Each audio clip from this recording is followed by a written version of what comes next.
बीमारियां हमें घेर लेती हैं।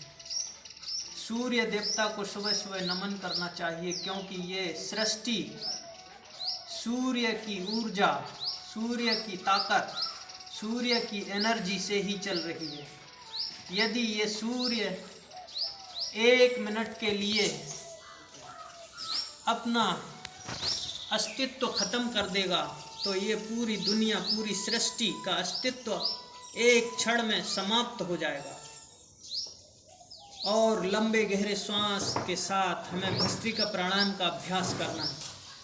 सभी लोग अंदर आ जाएं, बाहर ना रहें, और यहाँ पर सभी लोग बैठ जाएं। सभी के फायदे के लिए है। योग और आयुर्वेद का उपयोग जो करेगा वो स्वस्थ रहेगा, अपने जीवन को उन्नति की ओर लेके जाएगा, अपने जीवन पथ पर ऐसे आगे बढ़ेगा कि वो सोच भी नहीं सकता है कि कहाँ अर्श से फर्श तक ले जाएगा आपको योग। और जो बच्चे हैं उनको दिमाग तेज होगा, याददाश्त बढ़ेगी, पढ़ाई में मन लगेगा। जब पढ़ाई में मन लगेगा, अच्छे से पढ़ाई करेंगे तो नौकरियां प्राप्त होंगी, नौकरी प्राप्त होगी तो उनके लिए रोजगार मिलेगा, रोजगार वो स्वयं उत्पन्न कर सकते हैं। जब योग और आयुर्वेद का उपयोग करते हुए आगे बढ़ेगा व्यक्ति, तो वो अनेकों प्रकार से जड़ी बूटियों का उपयोग करेगा, जड़ी बूटियों से लोगों को स्वस्थ बनाएगा और योग से अपने शरीर को ऊर्जावान, ताकतवर बनाएगा। ऐसे लंबे गहरे श्वास लेना, भस्त्रिका प्राणायाम। भस्त्रिका प्राणायाम कैसे करते हैं? लंबी लंबी श्वास सीने में भरना है और छोड़ना है। ऐसे ये सीने में भरी पूरी सीना आपका फूलेगा, पेट सिकुड़ेगा ऐसे, और धीरे धीरे श्वास को बाहर छोड़ना ऐसे। जब ये सीने में भरते हैं श्वास को और छोड़ते हैं तो हमारे फेफड़े गुब्बारे की तरह फूलते हैं और सिकुड़ते हैं। जब फेफड़े गुब्बारे की तरह सिकुड़ते हैं और फैलते हैं तो उसमें हमारे जो सेल्स, ऑर्गन्स होते हैं उनको मजबूती मिलती है और वो सेल्स, ऑर्गन्स अच्छे से क्रिया करने लगते हैं। फिर हमारा शरीर कमज़ोर नहीं रहता है। जब हमारा सेल्स, ऑर्गन्स और एक एक हार्मोन्स मजबूत रहेंगे, उनका बैलेंस बना रहेगा, तो हमारा बॉडी का स्ट्रक्चर अच्छा रहेगा और बॉडी फिट रहेगी। जब खून का संचार अच्छा रहेगा हमारे शरीर में तो बीमारियां ऑटोमेटिक खत्म होती हैं धीरे धीरे। ऐसे भस्त्रिका प्राणायाम का अभ्यास करना है रोज 5 मिनट ऐसे।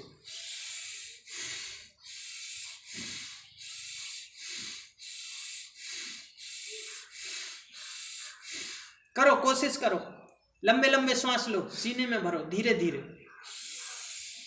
ऐसे, और धीरे धीरे श्वास को छोड़ना है। श्वास की बीमारी, अस्थमा, दमा और श्वास की जो टीबी है, टीबी की बीमारी ठीक होगी। और यदि नहीं है तो भविष्य में कभी होगी नहीं। 100 साल तक आप यूं ही युवा रहेंगे, जवान रहेंगे। तो सभी लोगों को करना है, करो।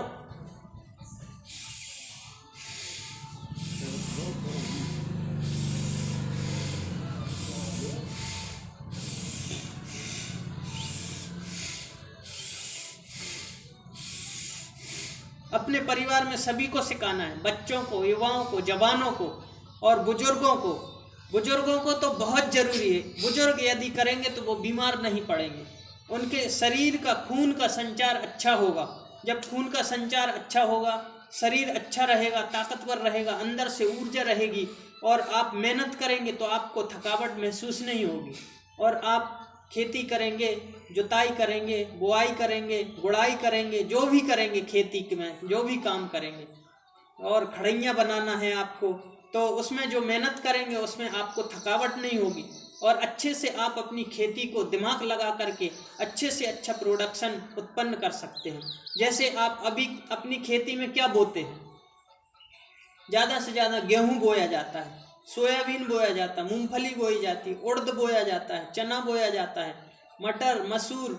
आजकल तो ये अनेक प्रकार के अनाज बोना बंद कर दिया है लोगों ने, एक प्रकार का अनाज बो रहा है। अभी जैसे गेहूं बोते हैं तो गेहूं बोते हैं सभी लोग एक दूसरे का देख के। ऐसा नहीं करना चाहिए। सभी लोगों को अलग अलग फसलें अगर बोएंगे, बदल बदल के बोएंगे, जैसे रोज है, बंदर है, हाँ, तो यदि बदल बदल के बोएंगे तो हमारी वो खेती उपजाऊ बनेगी।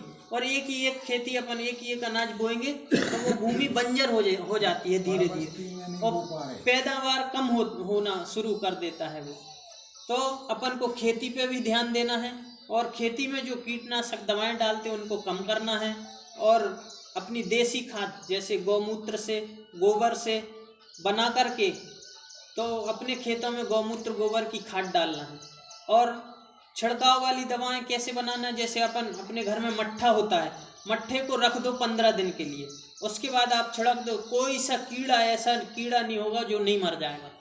वो एक नंबर की, हाँ मट्ठा से कीटनाशक एक नंबर दवाई है वो। लेकिन उसको धीरे धीरे, पहले अपन को धीरे धीरे कम करना है मात्रा, जो अपन छिड़काव वाली दवाएं डालते वो धीरे धीरे कम करना है। 100 ml, 200 ml, 250 ml, 500 ml, 1 kilo ऐसे कम करते जाना है धीरे धीरे। एकदम से बंद कर दोगे तो आपको फसल को नुकसान हो सकता है, आपकी पैदावार कम हो सकती है, फिर आप कहोगे कि हमें तो बहुत नुकसान हो गया इससे, फिर आप घबरा जाओगे। तो घबराना नहीं है, हिम्मत ना हारिए प्रभु ना विसारिए। जो हिम्मत ना हारता है और प्रभु को नहीं विसारता है वो आगे बढ़ता जाता है जीवन पथ पर। तो ये भस्त्रिका प्राणायाम आप लोगों ने किया। भस्त्रिका प्राणायाम करने से हमारे रेस्पिरेटरी सिस्टम को मजबूती मिलती है। कोरोना की दवाई है ये, कोरोना बीमार नहीं कर पाएगा आपको यदि आपके फेफड़े मजबूत होंगे, आपकी इम्यूनिटी पावर मजबूत होगी तो आपको बीमारी नहीं सता पाएंगी। जुकाम, खांसी, बुखार, कफ, एलर्जी, श्वास, दमा, अस्थमा, कोई बीमारी नहीं होगी आपको रेस्पिरेटरी सिस्टम की, फेफड़ों की। टीबी खतरनाक बीमारी मानी जाती है। टीबी, जिस व्यक्ति को टीबी हो जाती है वो बहुत परेशान हो जाता है। और आपने देखा है दवाओं में, मेडिकल साइंस में आपकी बीमारी का क्योर नहीं है, मतलब जड़ मूल से ख़त्म नहीं करती, वो असर करती है 8 से 10 घंटा, उसके बाद उसका असर ख़त्म हो जाता है, फिर ख़त्म हो जाता है, फिर परेशानी दोबारा से। इसलिए आयुर्वेद में यदि किसी को टीबी है तो उनके लिए तुलसी के पत्ता 5-7, नीम के पत्ता 4-5 और गिलोय होती, गुरवेल जानते हैं आप लोग, गिलोय की 1 फीट की डंडी ले लें, उसको छोटे छोटे टुकड़े कर लें, उसका रस निकाल लें और उसमें नीम मिला लें, तुलसी मिला लें, उसका रस पिएं तो आपको कोई भी वायरल इन्फेक्शन, बुखार, खांसी, जुकाम और शरीर का पूरा शुद्धिकरण हो जाता है। जो बैक्टीरिया, वायरस होते हैं वो खत्म हो जाते हैं हमारे अंदर और अच्छे हार्मोन्स उत्पन्न होते हैं, हमारा शरीर ताकतवर बनता है। तो ये भस्त्रिका प्राणायाम करने से टीबी की बीमारी ठीक हो जाती है ऐसे। और इसको तेजी से करें तो तेजी से कर सकते हैं ऐसे।